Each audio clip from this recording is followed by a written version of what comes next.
Assalamualaikum warahmatullahi wabarakatuh.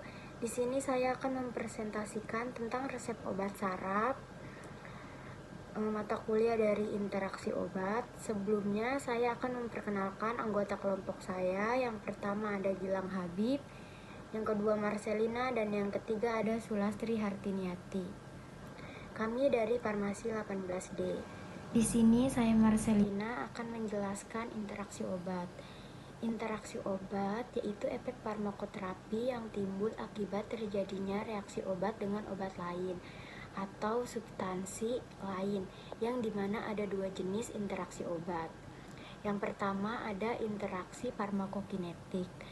Dalam proses farmakokinetik yaitu absorpsi, distribusi, metabolisme, dan ekskresi dapat meningkatkan ataupun menurunkan kadar plasma obat. Yang kedua ada interaksi farmakodinamik. Adalah obat yang bekerja pada sistem reseptor, tempat kerja atau sistem fisiologik yang sama sehingga terjadi efek yang aditif, sinergistik atau antagonistik tanpa ada perubahan kadar plasma ataupun profil farmakokinetik lainnya. Selanjutnya ada definisi, yaitu depresi merupakan satu masa terganggunya fungsi manusia yang berkaitan dengan alam perasaan yang sedih dan gejala penyertanya, termasuk perubahan pada konsentrasi, kelelahan dan rasa putus asa, pola tidur dan nafsu makan. Lalu ada etiologi. Etiologi depresi dapat disebabkan oleh 3 faktor. Yang pertama faktor biologis, yang kedua faktor genetik, dan yang terakhir faktor psikososial. Gejala klinis. Gejala utama yang timbul pada penderita depresi dibagi menjadi 3, yaitu yang pertama ada gejala fisik, gangguan tidur dan nafsu makan berkurang. Yang kedua ada gejala psikis, kehilangan rasa percaya diri dan sensitif. Dan yang terakhir ada gejala sosial, seperti perasaan minder, malu, dan cemas. Patofisiologi. Yang pertama, timbulnya depresi dihubungkan dengan peran beberapa neuron transmitter aminergik.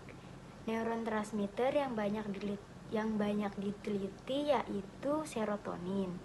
Yang kedua, konduksi impuls dapat terganggu apabila terjadi kelebihan atau kekurangan neuron transmitter di celah sinaps atau adanya gangguan sensitivitas pada reseptor neuron transmitter tersebut di posinaps sistem saraf pusat.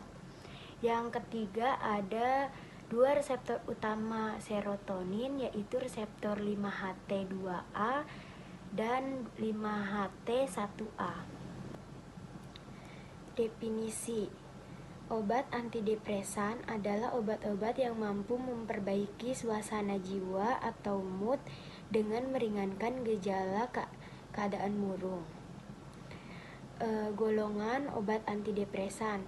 Di sini ada golongannya dan ada obatnya, bisa dilihat ya. Selanjutnya akan dijelaskan oleh Gilang Habib. Nah, yang selanjutnya di sini terdapat contoh resep obat saraf, yang dimana contoh resep obat saraf itu terdiri dari pertama amitriptilin. Amitriptilin dengan dosis 25 mg yang diminum sehari 2 kali. Yang selanjutnya adalah obat metformin dengan dosis 500 mg yang diminum sehari 3 kali. Yang ketiga adalah obat alprazolam dengan dosis 0,20 mg yang diminum sehari 3 kali. Dan yang terakhir adalah obat tramadol dengan dosis 50 mg yang diminum sehari 4 kali. Nah, selanjutnya di sini saya akan menjelaskan mengenai obat amitriptilin. Obat amitriptilin yang diresepkan adalah dengan dosis 25 mg. Obat amitriptilin sendiri merupakan obat antidepresan golongan trisiklik derivat dibenzosiheptadin, yang dimana obat amitriptilin itu sendiri berfungsi sebagai obat depresi dengan rentang dosis yang diberikan adalah 25 mg sampai 50 mg per oral sekali sehari. Obat amitriptilin itu sendiri bekerja dengan cara meningkatkan kadar serotonin dan atau norepinefrin pada sinaps dalam sistem saraf dan pusat dengan menghambat ambilan kembali serotonin dengan norepinefrin pada sinaps. Amitriptilin itu sendiri bekerja secara aktif dengan memblokade ambilan kembali serotonin dan norepinefrin. Nah, yang obat yang kedua merupakan obat metformin. Seperti ini pasiennya itu menderita gula darah tipe kedua. Metformin yang diberikan oleh dokter sesuai dengan resep yaitu metformin dengan dosis 500 mg. Metformin sendiri itu merupakan obat untuk menurunkan gula darah pada penderita diabetes tipe kedua.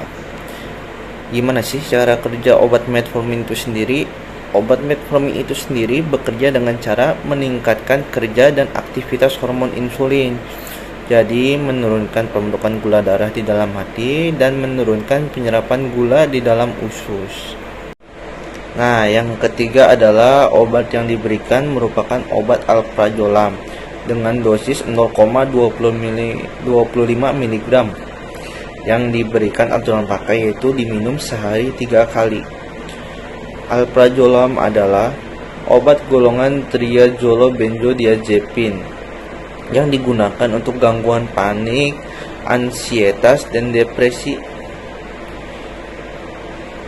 Obat alprazolam itu berinteraksi dengan reseptor BNZ1, BNZ2, dan GABA A. Ikatan alprazolam dengan BNZ1 diketahui menyebabkan efek sedasi. Apa sih itu efek sedasi? Efek sedasi yaitu di mana terjadinya penurunan kepekaan terhadap rangsangan dari luar karena adanya penekanan SSP yaitu susunan saraf pusat.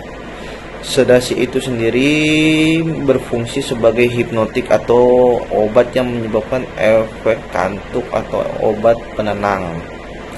Sedangkan ikatan pada alprazolam dengan BNZ2 itu mempengaruhi memori koordinasi, relaksasi otot, dan memiliki aktivitas antikonvulsif. Dan yang terakhir adalah obat tramadol yang diberikan dosis sebesar 50 mg yang diminum sehari 4 kali 1 tablet. Obat tramadol itu sendiri merupakan obat golongan opioid. Jadi obat golongan opioid itu digunakan untuk meredakan nyeri sedang hingga berat seperti pada saat habis operasi. Gimana sih cara kerja obat tramadol? Obat tramadol itu sendiri bekerja pada sistem saraf pusat dengan cara menghambat pengantaran sinyal rasa nyeri dengan cara menghambat reuptake norepinefrin, serotonin, dan meningkatkan pelepasan serotonin sehingga mempengaruhi respon dan persepsi terhadap nyeri dengan meningkatkan reseptor MU di sistem saraf pusat seperti golongan obat opioid lainnya. Nah, setelah kita mengetahui indikasi dan mekanisme dari masing-masing obat tersebut, ternyata di dalam resep tersebut terdapat interaksi antar beberapa obat, yaitu yang pertama amitriptilin dengan tramadol. Amitriptilin diberikan bersamaan dengan tramadol akan menyebabkan peningkatan resiko kejang. Hal ini diakibatkan karena amitriptilin menghambat metabolisme tramadol, sehingga berpotensi meningkatkan konsentrasi tramadol di dalam tubuh, dan akhirnya efek sampingnya pun akan meningkat. Efek sampingnya ini berupa kejang dan juga sindrom serotonin. Yang kedua yaitu interaksi amitriptilin dengan alprazolam akan menyebabkan peningkatan konsentrasi plasma antidepresan di dalam tubuh. Dan yang ketiga yaitu amitriptilin juga berinteraksi dengan metformin, di mana akan terjadi peningkatan konsentrasi penurunan gula darah. Hal ini meningkatkan efek metformin dengan sinergisme farmakodinamik. Kesimpulan yang didapat dari hasil pengkajian resep obat saraf tersebut, ternyata amitriptilin yang merupakan golongan antidepresan trisiklik atau TCA ini berinteraksi dengan beberapa obat. Yang pertama yaitu dengan tramadol dapat meningkatkan efek kejang atau resiko efek kejang. Yang kedua dengan alprazolam dapat meningkatkan konsentrasi plasma antidepresan, dan yang ketiga yaitu dengan metformin akan meningkatkan konsentrasi penurunan gula darah. Pemberian obat ini dapat dilanjutkan dengan pemantauan dosis dan juga pemantauan efek samping yang terjadi, atau bila tidak memungkinkan maka dapat dilakukan penurunan dosis amitriptilin.